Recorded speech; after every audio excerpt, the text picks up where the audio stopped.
Belum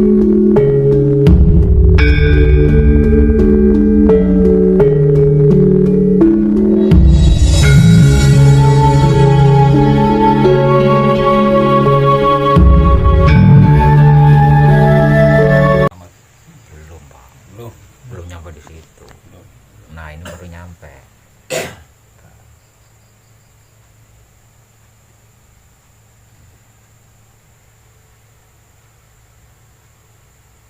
Ya, rahayu, selamat kadang semua.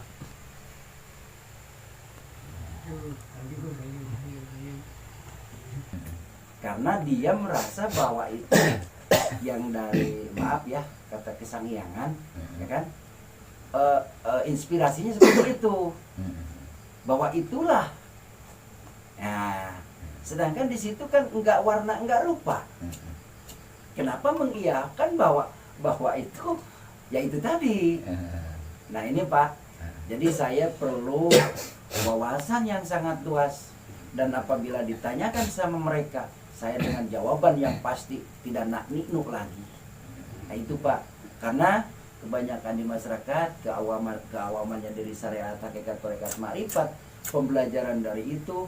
Dan apabila saya juga enggak, istilahnya bukan mau dakwah di depan umum, bukan, cuman suka ada yang nyeleneh, sejauh mana mungkin uji saya juga, bisa juga begitu. Nah ini Pak, dalam hal ini perlu juga saya diberikan wawasan, karena sesuatu hal yang mustahil bagi dia, tidak ada yang mustahil sebenarnya. Nah itu Pak, saya minta penjelasan. Apa namanya?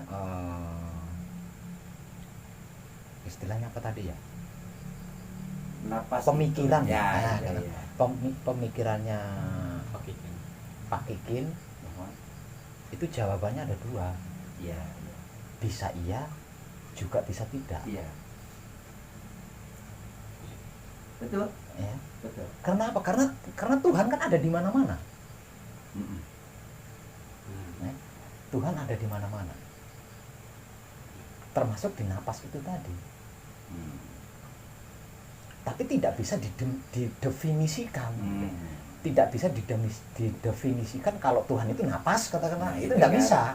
Tapi di dalam napas ada Tuhan. Itu benar, di dalam napas ada Tuhan. Tapi Tuhan tidak bisa didefinisikan sebagai napas. Karena dia bukan berada hanya di napas saja. Di mana saja ada Tuhan. Di napas ada Tuhan, di mata ada Tuhan, katakanlah seperti itu. Di telinga ada Tuhan, di rambut ada Tuhan. Dia ada di mana-mana. Tapi tidak bisa didefinisikan kalau Tuhan itu adalah napas, telinga, mata, itu tidak bisa. Berarti sama dengan Asmaul Husna ya Pak ya.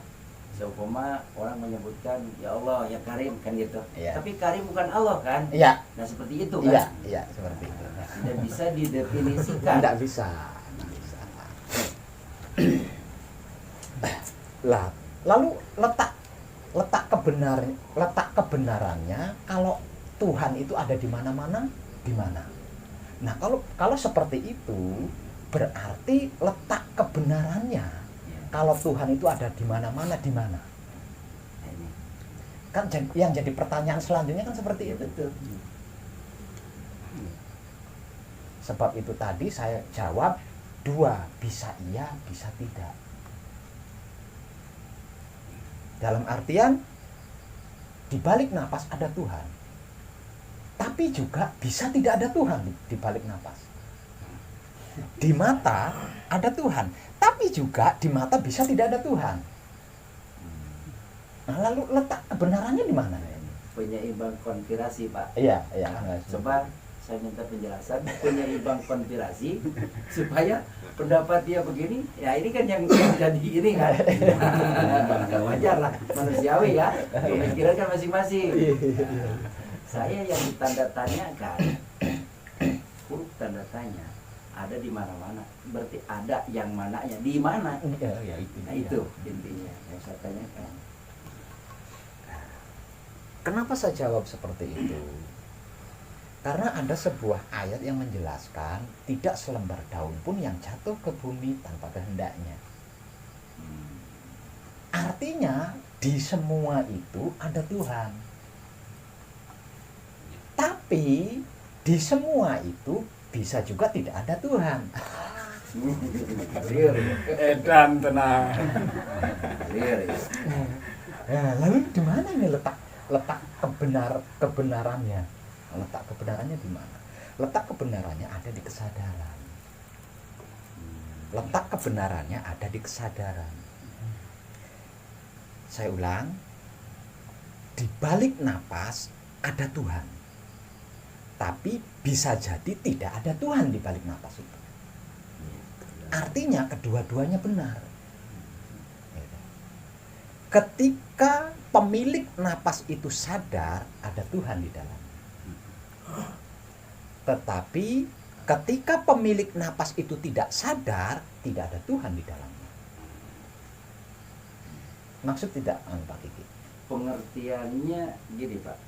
Pengertiannya apa setiap individu perorangan, ya pengertian masing-masing, ya kan? Dikatakan di situ di balik itu adanya Tuhan dan tidak adanya Tuhan, kan gitu. Dalam pengertian kesadaran yang mana, gitu kan? Kesadaran yang mana itu begini Pak. Apa dalam keadaan sadar kita yang tadi itu yang dikatakan Rimo, apa memang tidak sadar dalam ketidaksadaran sengaja? Nah itu Pak. Kalau itu terlepas dari sengaja atau tidak sengaja Pak Kiki. Ya, karena begini. Satu misal contoh, kesadaran saya selalu terpelihara, ya. Kesadaran saya selalu terpelihara, maka kemanusiaan saya itu berada di dalam lingkaran tidak selembar daun pun yang jatuh ke bumi tanpa kehendaknya. Kalau kesadaran saya selalu terpelihara dalam artian tidak pernah lupa, ya, tidak pernah lupa akan Tuhan, berarti kemanusiaan saya ini berada di dalam lingkaran ayat yang berbunyi tidak selembar daun pun yang jatuh ke bumi tanpa kehendaknya. Artinya apapun yang saya lakukan, apapun yang saya perbuat, apapun yang saya pikirkan, ada Tuhan di dalamnya. Sebaliknya, ketika kesadaran saya tidak terpelihara, apalagi sama sekali tidak pernah sadar, ya sudah pasti tidak ada Tuhan di dalamnya. 12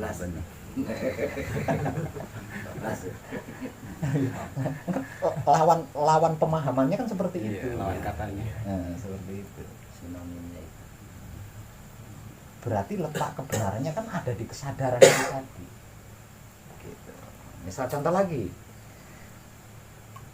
saya merokok ini sadar nggak kalau apa namanya yang menjadi nyala rokok, yang menjadi rokok ini, atau tangan saya yang bergerak ketika bibir saya menghisap dan lain sebagainya, itu adalah lingkaran Tuhan. Kalau saya mampu menyadari itu, di balik keasikan saya menghisap racun rokok ini ada Tuhan, dan racun rokok itu tidak akan membunuh saya. Berarti selalu sadar Pak ya. Tapi kalau nyedot rokoknya sambil berhayal, wih cewek cantik, wah nggak ada Tuhan di situ, sudah pasti jadi penyakit itu. dolar gitu.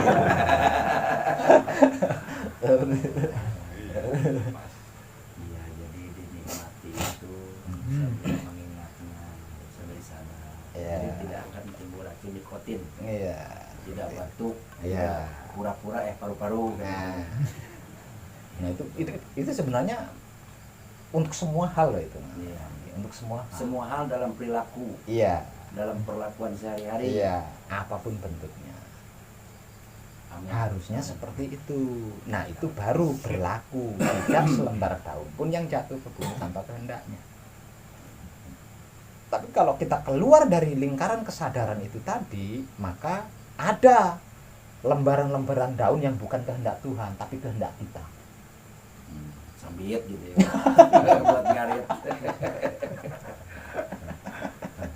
Dipaksa itu Pak. Kayak gitu.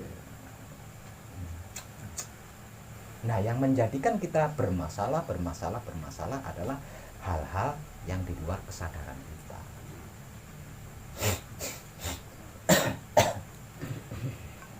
Ngawak aya terus dengan Kiku Abdi diterjemahkan gini gitu. Sok. Iya itu. Karena jadi perwakilannya ada sami dan dituju teh eta pisan. Tenang lagi. Tanggal. Teraskeun gitu lah jadi perwakilan ya. Sama yang mau ditanyakan gitu. Jadi saya mau tanya masalah ini karena maaf saya ini baru belajar kunci. Iya. Gitu. Apa arti kunci itu? Yaitu belum segembernya atau belum sepastinya memahami masalah kunci gitu. Ya. Gitu. Kunci itu kumpul nunggal suci. Itu kunci. Kunci. Ya. Kalau Gusti ingkang Maha Suci, kula nyuwun pangapura dumateng Gusti ingkang Maha Suci, itu bukan kunci. Tapi itu bunyinya kunci. Bunyinya. Nah, bunyinya kunci. Kalau kunci maknanya adalah kumpul nunggal suci. Itu kalimatnya ya Pak ya. Kunci. Ya. Bisa paham kumpul nunggal itu bisa paham ya? Ya. Kumpul ya. Kumpul ngariung Paham. dengan suci. Karena apa? Karena suci ada di dalam diri kita. Jadi kita harus kumpul dengan suci, harus selalu nunggal dengan suci. Kalau tidak kumpul dengan suci, kalau tidak menunggal dengan suci yang ada di dalam diri kita, pasti masalah, Pak. Pasti masalah. Iya. Sesungguhnya aku berada teramat dekat, bahkan lebih dekat dari urat leher. Siapakah yang dimaksud dalam firman itu? Adalah suci. Nah, itu jawabannya. Adalah suci. Lebih jelasnya suci itu apa? Lebih jelasnya ya. Suci itu apa? Suci adalah hidup. Hidup yang ada di dalam diri saya, yang ada di dalam diri Bapak, yang ada di dalam diri yang lainnya. Bahkan orang yang tidak tahu sama sekali. Kenapa hidup itu disebut suci? Karena hidup berasal dari Tuhan. Hidup berasal dari Allah.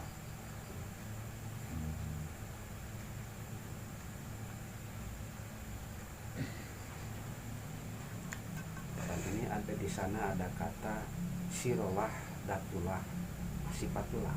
Nah itu apa arti dalam makna itu? Kalau itu tidak bisa diartikan, Ya. tidak bisa diartikan. Tapi kalau Bapak sudah selalu kumpul dengan suci, selalu manunggal dengan suci, tahu. Ya. Jadi yang mulai bukan diri pribadinya. Iya. Pribadi. Individu itu mah individu. Jadi harus diolah. Iya, seperti itu.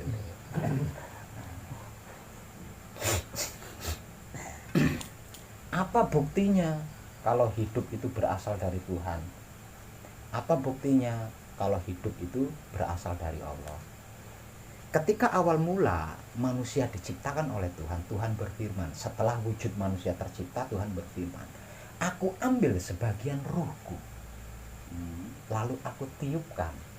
Ya, aku ambil sebagian ruhku. Nah, itu loh hidup. Berarti hidup itu ruhnya Tuhan. Sebab itu dia disebut Rohul Kudus atau Roh Suci. Nah, Rohul Kudus atau Roh Suci inilah yang disebut hidup. Yang kita harus selalu kumpul dengan dia, yang kita harus selalu manunggal dengan dia. Tidak manunggal dengan dia, masalah. Sesungguhnya aku berada teramat dekat, bahkan lebih dekat dari urat lehermu. Itu loh yang dimaksud oleh Tuhan. Karena ruhku itu ada di dalam dirimu. Jadi aku sesungguhnya lebih dekat. Ruhku itu ada di dalam dirimu. barang siapa yang ingin mengenalku maka kenalilah dirimu. Nah, diri yang dimaksud itu adalah hidup itu tadi, Pak. Nah, hidup ini lebih dikenal dengan sebutan guru sejati. Kalau Bapak pernah mendengar kalimat guru sejati atau istilah guru sejati, nah itu dia yang saya maksud hidup.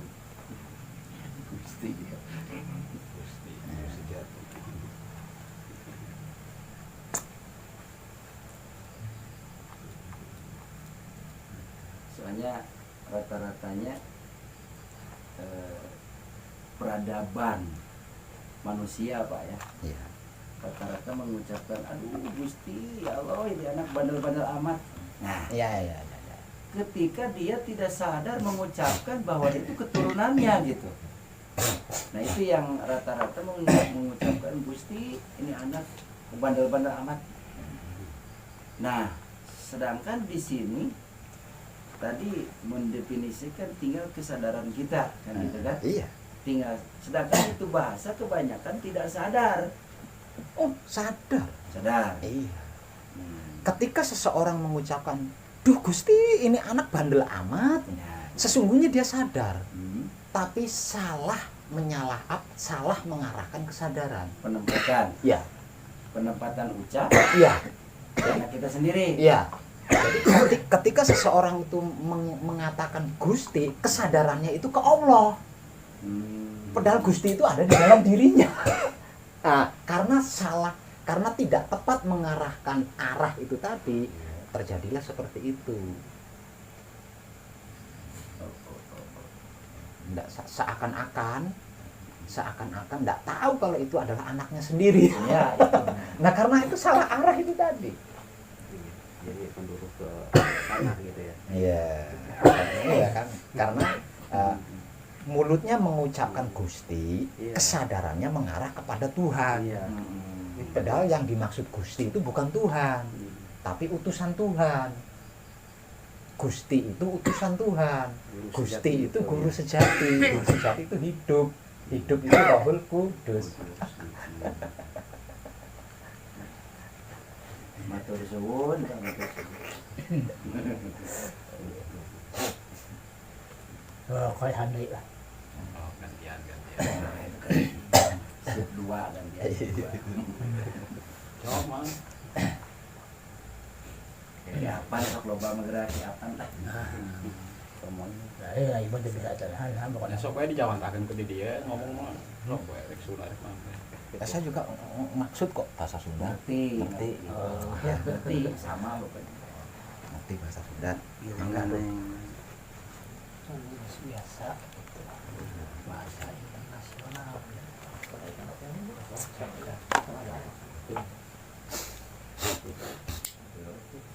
Ya, jadi gini Pak, selanjutnya ini seperti tadi tidak kunci langsung patrap itu ya secara gawainya gitu secara Iya, kerjanya. Ngerjainnya gimana? Nah, Iya.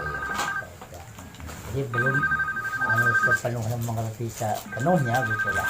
Memang ngerti tapi kan sepenuhnya gitulah. Jadi intinya patrap atau mengibadahkan wahyu pancagaib dengan menggunakan sifat dan sikapnya yaitu wahyu pancalaku itu seputar kesadaran. Maksudnya tentang kesadaran, bukan selain tentang kesadaran. Itu cara mematrap. Jadi cara mematrapkan, cara prakteknya kita harus mengolah kesadaran pribadi. Jadi kita harus mengolah kesadaran pribadi. Bagaimana caranya dari awal patrap sampai akhir patrap kesadaran kita itu tidak lepas.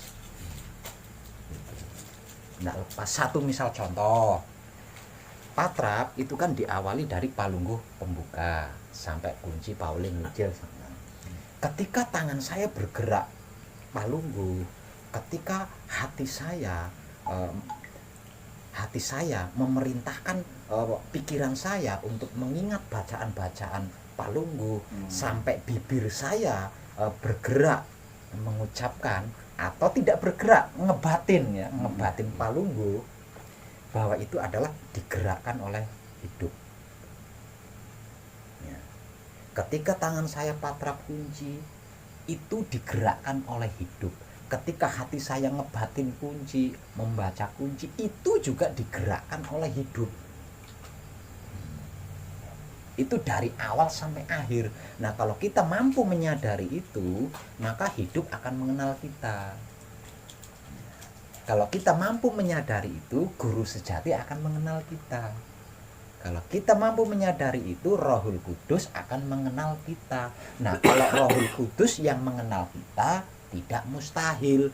Kalau kita yang mengenal Rohul Kudus, ada mustahil di situ. Karena Rohul Kudus adalah suci. Suci itu tidak bisa dicampuri, tidak bisa kecampuran. Kalau bisa dicampuri, bukan suci namanya. Yang disebut suci itu tidak bisa dicampuri apapun. Terkontaminasi. Ya, jadi kalau kita ingin mengenal Ruh Suci, ingin mengenal Rohul Kudus, ingin mengenal guru sejati, mustahil, Pak, karena kita banyak kepentingan. Jadi ada mustahil di situ. Tapi kalau guru sejati yang mengenal kita, nggak ada mustahil. Nah, dengan mengibadahkan wahyu pancagaib, menggunakan sifat dan sikapnya yaitu wahyu pancalaku, maka yang terjadi guru sejati yang mengenal kita, yang akan mengenal kita. Nah, kalau kita sudah mengenal guru sejati, ya sudah pasti mengenal Tuhan, mengenal Allah. Gitu. Tidak berhenti hanya di situ. Kita juga menggenggam kitab Lauhul Mahfuz, isi dunia akhirat yang kita miliki. Gitu. Waktunya bebas, selagi tidak mengganggu kegiatan Bapak. Kalau ada kegiatan, apalagi itu suatu kegiatan yang penting, jangan lakukan. Jangan lakukan.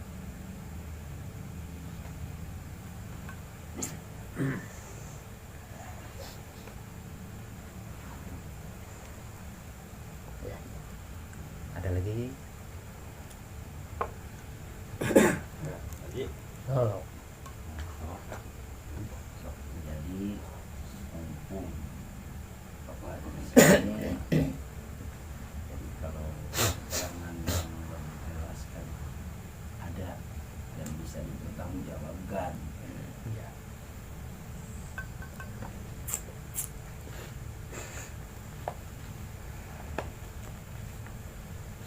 Nah, ini mewakili yang baru. Tadi kan gimana semua itu ada bahasa tadi itu innalillahi wa inna ilaihi raji'un. Di situ kan tidak ada kata mati kan, Ya. biar tahu semuanya gitu. Ya. Ya, so. Dan rata-rata Pak, kalau umumnya ya kan ada yang meninggal mengucapkan itu. Bahkan sebelum kita ke pengeras suara juga dahulu tadi telah meninggal dunia Anu bin Anu dan Anu bin Fulan. Wajib lah. Wajib lah. Ini saya kembalikan lagi ke pembicaraan siang. Pada awal kejadian, ketika Tuhan menciptakan manusia tersebut Adam, sebelum Adam dihidupkan, baru tercipta wujudnya saja, Tuhan berfirman, aku ambil sebagian ruhku. Nah, sabda ini, firman ini belum berlanjut. Aku ambil sebagian ruhku. Setelah ruhnya diambil, nah di sini terjadi sebuah komunikasi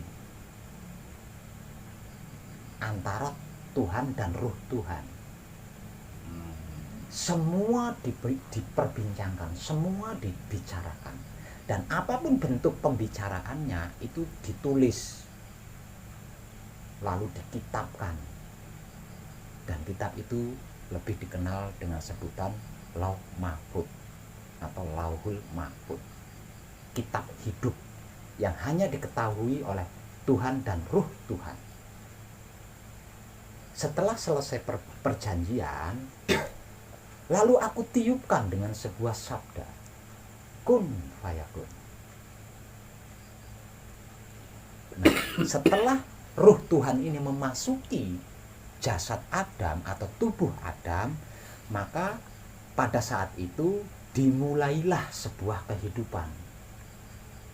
Setelah kehidupan dimulai, Tuhan berfirman, inna lillahi wa inna ilaihi raji'un. Berpesan. Itu pesannya. Jadi dia tidak berpesan apapun di situ. Kamu harus mau, enggak begitu. Dia hanya berpesan innalillahi wa inna ilaihi raji'un. Yang pada intinya, ingat, kamu harus kembali kepadaku. Intinya seperti itu intinya. Ya. Jadi inti daripada kalimat innalillahi wa inna ilaihi raji'un adalah pesan dari Tuhan untuk ruh Tuhan itu ketika sudah memasuki jasad Adam, bahwasanya hidup itu berasal dari Tuhan dan harus kembali kepada Tuhan. Seperti itu.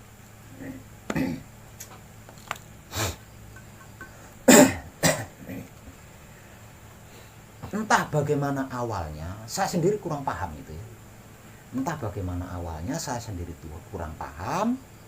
Sangat langkah di antara kita yang mau pulang kepada Tuhan, yang mau pulang kepada Allah, sekalipun ayatnya sangat jelas, pesannya sangat jelas, innalillahi wa inna ilaihi raji'un, tapi enggan, bahkan tidak mau kembali kepada Tuhan, maunya kembali ke surga. Karena di surga ada bidadari 41, ada sungai madu, ada kolam susu. Maunya kembali di sana. Sampai-sampai mempunyai banyak uang, itu dibagikan kepada fakir miskin, yatim piatu, orang jompo, demi untuk mendapatkan surga.